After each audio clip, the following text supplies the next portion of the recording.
On today's show, the Dallas Mavericks fall to the Cleveland Cavaliers. And there's one reason why. Talk about that coming up.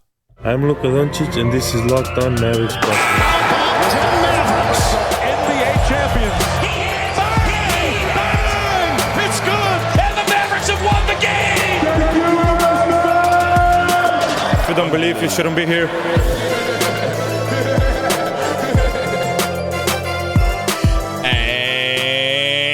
Welcome. You are locked on to the Dallas Mavericks. My name is Nick Angstadt, media member and NBA channel manager, the Locked On Podcast Network, your team every day. Thanks for making Locked On Mavs your first listen every day. We are free and available on all podcast platforms, including YouTube. The best way you can help us grow the show, including after losses, is to comment anything below. Let us know what's one change you want the Mavericks to make going forward. Want Jason Kidd to make, want Nico Harrison to make, could be anything. Want Mark Cuban to make? You want better, hot dog options in the concourse? I don't know. Joining me, as always, my co-host, writer, and contributor at Mavs.com. The Mavalier man, the One More Thing King. What you got for me, Isaac Harris? All right, guys, you can blame me. I'll take the reason for Nick teased at the beginning and said, hey, I'll give you one reason why the Mavs lost. It was my fault. Here's why. I showed up to the game. I got my Chipotle. And got to the game, ate dinner at the arena. I'm imagining you eating Chipotle burrito courtside now, because when you texted me, you were courtside.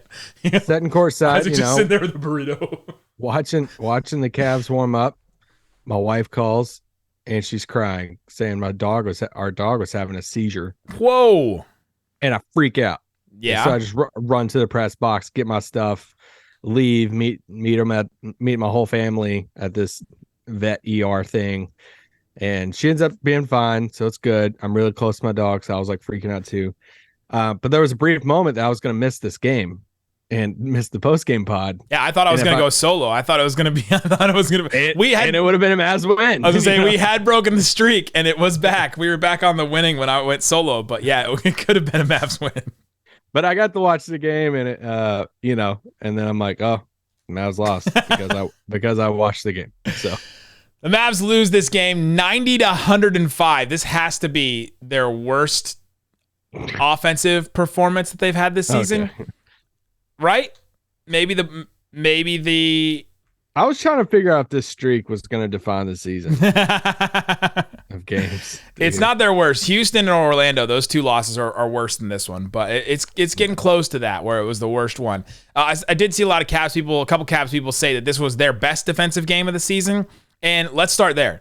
The reason why the Mavericks lost this game is they got outclassed, outgunned, outmanned, outnumbered, outplanned, whatever you want to say. They got outclassed. I was thinking on the way to the arena today, there's Luka. If you do a draft of these two teams, you take Luka number one, then you take all four of the Cavs, right? You take Mitchell, Garland, Mobley, and Allen in whatever order you'd like. And then maybe you take Dinwiddie, maybe you take Wood, Karis LeVert is in there somewhere. Then it's LeVert versus Dinwiddie. And it's Christian LeVert versus Dinwiddie, Christian Wood, Dorian Hardaway. It's all that. But there's four Cavs in between Luka and the next best one, the next best Mav. And so you're just looking at this team that also matches up really well against the Cavs, or matches up really well against the Mavs. They have these two bigs that are they can switch out on Luka. Jarrett Allen switched out on Luka a couple times. Mobley switched out on Luka, and he has no person to super take advantage of. Even Garland and Mitchell, who normally he'd be able to just post up. As soon as Luka posts up, he gets into the lane, and Mobley or Allen are over there, these huge 7-foot guys to throw the double on. And they're quick enough to recover even if he gets a pass off quickly. So it's just a really hard team for the Mavericks to play against matchup wise. They're the second best defense in the NBA for a reason, and we saw every bit of it tonight in this game. Yeah, they're a lot of fun, man. And I'm with you that it's just they just played a much better team. Cleveland is I feel like they're a lock them in as a top 5 or 6 team, there in the Eastern Conference. Are you shocked if Cleveland makes it to the Eastern Conference Finals? Wow, the way the Celtics and the Bucks are, I would be a little bit, but not shocked. Not flabbergasted. I may be shocked, but not flabbergasted. They're right in that next group, I think, of teams. What's the levels of it? It's mild surprise, surprised, shocked, flabbergasted. Really? Floored? Is Floored in there somewhere? but they're a fun team to watch. And Mitchell. So where I watched this game at home, the halftime show, I think it was the third quarter. They cut to Devin Harris, who was in the Bally Sports Live thing, and Devin said this line. Quick plug for that. And I really, we got to give Dana some love. Shout out to Dana Larson. She's awesome. Friend of the pod. And Devin's awesome too. But Devin said this line, and I actually laughed out loud. He said, Mitchell's playing angry versus the team that got him traded. Hold on, wait. Do the Devin one with it. Thank you. Pretend like he's saying it. This is Devin. I actually have Devin's jersey up here behind me too. Devin says, I'm just kidding. For the audio listeners, I held up a picture of Devin Harris, a signed picture of Devin Harris. Yeah, I'll repeat it again since Nick was back here with his Millennium Falcon. He said Mitchell's playing angry versus the team that got him traded. Yeah, right. And I started laughing out loud, but honestly, I think there was a little something by it. It seemed like he had a little bit extra in him tonight of, all right, this team embarrassed me in the playoffs. And yeah, I blew up the team, and yeah, he's probably pretty happy not being Utah anymore and wearing those jerseys. He's on a better team. Yeah, he's on a good team, and so, but it did feel like he had a little extra in him tonight, and he played pretty dang good basketball. And they played well into the fourth quarter, even when Jason Kidd pulled out the garbage time minute players. Yeah, Tyler Dorsey and McKinley Wright and all them included. Mitchell was still on the court, so that it may have meant just a little bit more for him personally, and the rest of the Cavs they've really galvanized around him. He had 34 points in this game, 13 of 20 from the field, 6 of 9. He just really led the way for them. And then you had 5 other Cavs in double figures. They were just feeding off of the attention that Mitchell got. They just can get easy. All of them can get easy buckets if everybody is trying to go after Mitchell, which the Mavericks were at some points. You just can't double him the same way that Luka can get doubled on the Mavs, right? It just doesn't work that same way. I thought that I'm gonna say something crazy. Can I say something crazy? Whoa! This game was so bad me. for the Mavs. They scored 90 points. But I do feel like if this was a playoff series, I think the Mavs might figure it out, and they would win 2 or 3 games against this Cavs team. Is that the definition of figuring it out? I mean, they wouldn't get dominated. The way that this game went, if you just looked at this game, you'd be like, oh, well, they'd get swept 4 games. But I feel like the Mavs would have figured it out. I think there are things for the Mavs to figure out. It just felt like a feel-out game. Game 1, it's only one game that they have. I don't know if I would be confident in them winning the series. That's not what I said. But yeah. Well, you're like, what? I think they'd figure it out and win 2 games. Sure, yeah. They wouldn't get swept. Yeah. You want me to go full hot take with it? You want me to go all the way? Isaac, you know what? I think after one feel-out game, Luka would figure this team out, and he'd beat them in 5. Luka did really like the switch with Jared Allen. And he shouldn't have. I didn't have I wanted to pull up the stats of each time he was switched off with Allen, but he really liked it, and it kept on. It made me go back to that conversation we had with Dinwiddie on media day. And when Dinwiddie was telling us, that whole story with Luka and how assistant told him hey, when you get this switch, it's a low point for PvP against that player, and maybe shouldn't go at it. And for Luka, it was no, I'm gonna go after player A, not player B. And Luka's no, I'm going after player A. I don't care. I'm going after the guy that it felt like that story for sure. Because I'm I don't know if Jared Allen is that big of a mismatch, but Luka can score on anybody, so I'm not gonna say her and complain. We talked about the one reason the Mavericks lost. There are many more reasons the Mavs lost. I just wanted something in the cold open to get your attention, and it worked. If you're still here, here, just lying. No. Nick's just doing this so he can get a high grade when it comes to cold opens for all the. Who does I'm the one that does the grading. I'm the one that goes around to all the shows. Nick's telling all his shows, "Hey, listen to this cold open," and then they're not listening to the rest. They of the don't show. care the rest of the day. They're just gonna. Actually, listen, you just flat out lied. That's not even a real cold open. Hey, Christmas time is coming. How many times have you lied to your children so far this season? Oh, no, because I don't do that stupid elf on the shelf. Yeah, if you're at home, if you're listening to this and you're like, oh, Nick just lied to me. If you're doing the elf on the shelf, like, pot calling the kettle. Coming up, though, there's a bunch of other reasons the Mavericks lost this game. And there's a couple of them that I think really stand out. One of them, we got to talk about Luka. And we also got to talk about the two stretches in this game where the Mavericks really lost this game with decisions Jason Kidd made. We'll talk about that coming up. But before we do, sometimes you have these streaming services and you're like, this can't be it, right? I've scrolled through all of Netflix. I've seen all of it. There's no way that this is all that you have to offer for the money that I'm paying for the streaming service.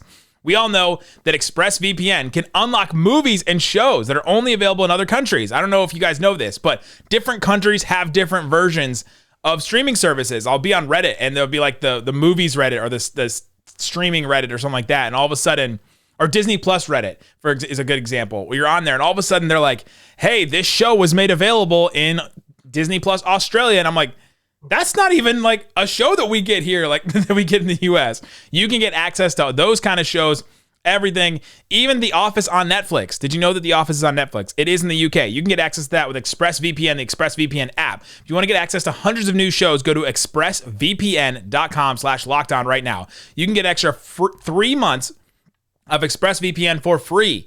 3 months. Free. That's expressvpn.com/lockedon, expressvpn.com/lockedon to learn more. Also, imagine this. You're hanging out with some friends. You're putting back a few drinks, maybe after a Mavs loss or maybe after a Mavs win. A few becomes too many. The evening comes to an end and people start to head out and you think about calling for a ride. And then you're like, nah, I live really close. I can make it. It's not that far of a drive. No big deal. What are the odds you get pulled over anyway? And even so, what's the worst that can happen? Your insurance goes up. You lose your license. You lose your job. You total your car. You hurt someone. Everyone knows about the risk of drunk driving. The results are tragic and often deadly. However, that still doesn't stop everyone from getting behind the wheel under the influence. That's why police officers are out there right now looking for impaired drivers on our roads to save lives. So, if you think you're okay to drive after a few drinks, think again. Play it safe. Plan ahead to get a ride. It only takes one mistake to change your life or someone else's forever. Drive sober or get pulled over. All right, Isaac Harris. The Dallas Mavericks lose this game to the Cavs. We talk about how they got outclassed. The Cavs just have a lot more talent. They have a lot more options. But I felt like there were a couple other reasons that we really needed to talk about that the Mavericks lost. And I think one of them is Luka. He scores 30 points in this game. He's only 9 of 23. And I'm not wanting to come up here and be like, well, Luka's the reason why this team can't win. But guess what? Luka's the reason why this team does win, right? So if they don't, if he's off just a little bit, they're going to lose game. They're going to lose these games. He has to be just on his A game. That streak to start the season when he scored 30 plus points or 35 points and the Mavericks would win, and he didn't score 30 points and the Mavericks would lose, that's not on accident. He has to be on his absolute apex best game at all times for them to win games this season so far. And even though he scored 30 points, he was not at his best tonight. No, he wasn't. He hit his free throws, so that was awesome. That was good. 10 of 11 for him. I mean, like you said, he did put up 30 points on the night, but it just wasn't the best Luka performance. There was some body language stuff, some, reaction to teammate stuff that I'm like, I don't know if I, love that, but that's kind of like, what were you gonna say? Something? Well, when I say that when Luka's off, I watched him from early on. I have my Charks binoculars and I'm looking around and watching Luka and stuff, and he just seemed off. It didn't seem like his head was really in the game. I'm not going to do the full High School Musical dance, but it didn't seem like his head was in the game. Get your head in the game.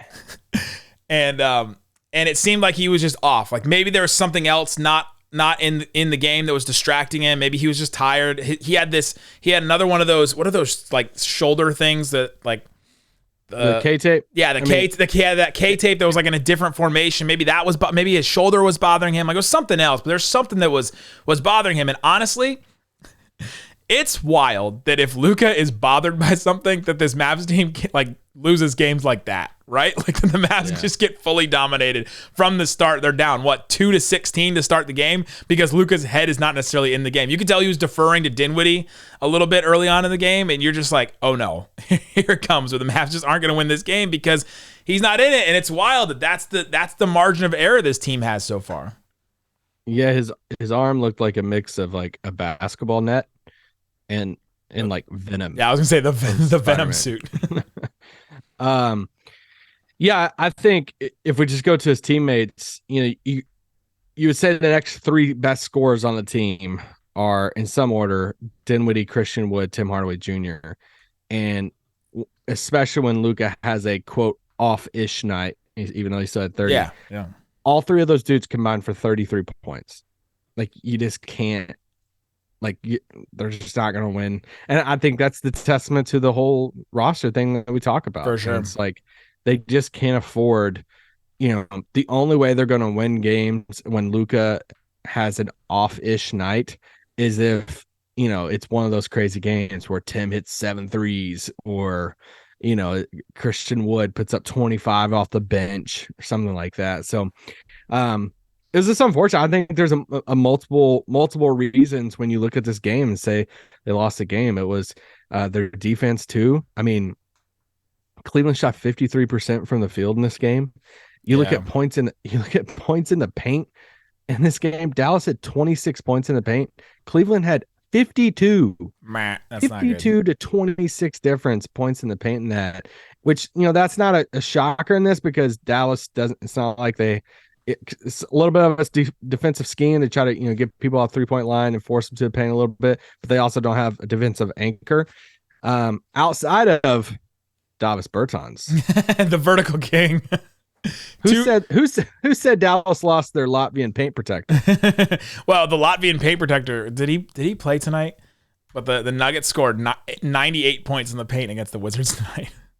Oh my gosh. Yeah. But going into this game, you knew it was going to be a slower paced game. Porzingis didn't play. Porzingis didn't play out for all the Porzingis stands. Jeff Green had a nasty poster about it. Literally the two slowest teams in the NBA. The two last place teams when it comes to pace. And so you knew it was going to be a slower, all right, let's just see who can execute better. Yeah. For the most part. When you look at fast break points, Dallas had 0 fast break points in this game. 0. And Cleveland had 7. Yeah. So it's like, all right, this is like who we are. We're just going to run this offense. And Cleveland has a great defense. So it's like, hey, we're not going to get out and run. Then you're going to have to really execute really, really well against a really, really good defense on a night that Luka just didn't really have it fully. And the other guys didn't either. And it just didn't work at all.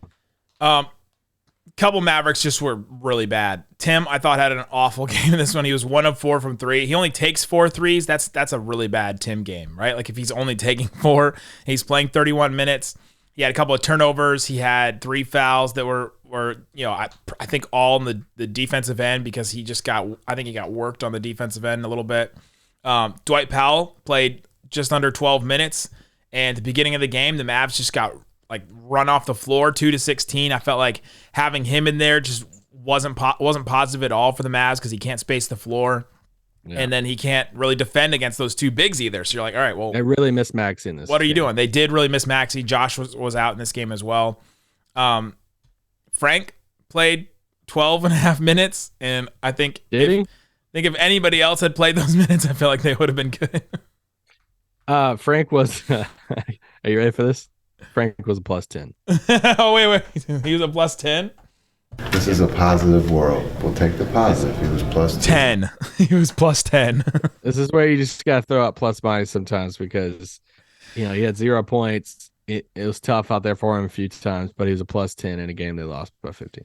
Well, in all those stats, I saw somebody say something recently about stop talking about offense and defensive rating for one game. And I'm like, you have to put all these numbers into context, right? If I'm using it in a certain way to talk about the efficiency of a game, then you can use it. If I'm using positive plus minus like I'm about to, there's a reason for it, right? Like, there's a couple stretches in this game that I thought that Jason Kidd made a decision that really cost him this game. And let's talk about those coming up.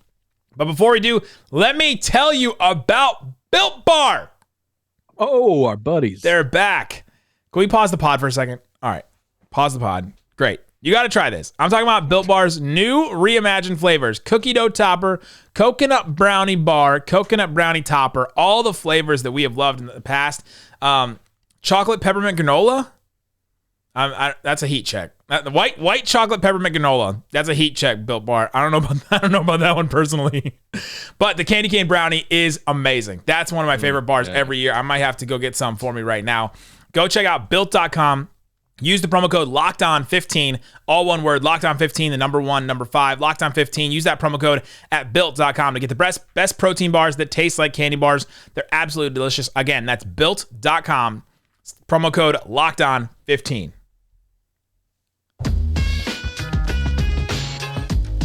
All right, Isaac Harris, what'd I do? What did I say? I just want to, like, best doesn't have an R in it, but. What'd I say? Best? Those breast protein bars. Is that what I said? I mean, I don't know. Run the tape back. Run the tape back. What you're thinking about right now. Run the tape back. Oh, dang it. We just gave Bates some material. New flavor for Built Bar right there. Sponsored by the boys. I thought there were two stretches in this game the Mavs really lost it, like definitely lost this game. One, when they started out at the beginning of the game on a 2-16 drought against the Cavs. I thought that starting lineup was just not good. Do the starters matter? But here's the question, Jason. Here's this. They do if you're not going to play well to start the game. Yeah. Should Jason Kidd have changed the start? He changed the starting the third quarter unit. He put Bullock and he put Christian Wood in there. Should Jason Kidd have changed the starting lineup for this game?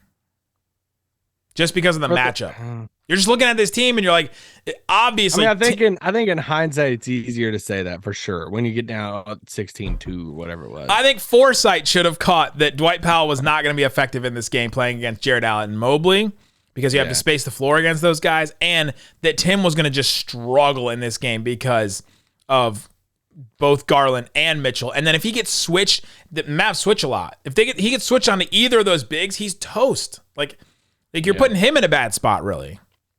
Yeah, and Christian Wood, I thought had some really good stretches. He was great. Game. I mean, he was a +9 in this game. He had 20 points, second leading scorer on the team. He played 35 minutes in this game. So I mean, he had some tough drives against Jared Allen too. Yeah.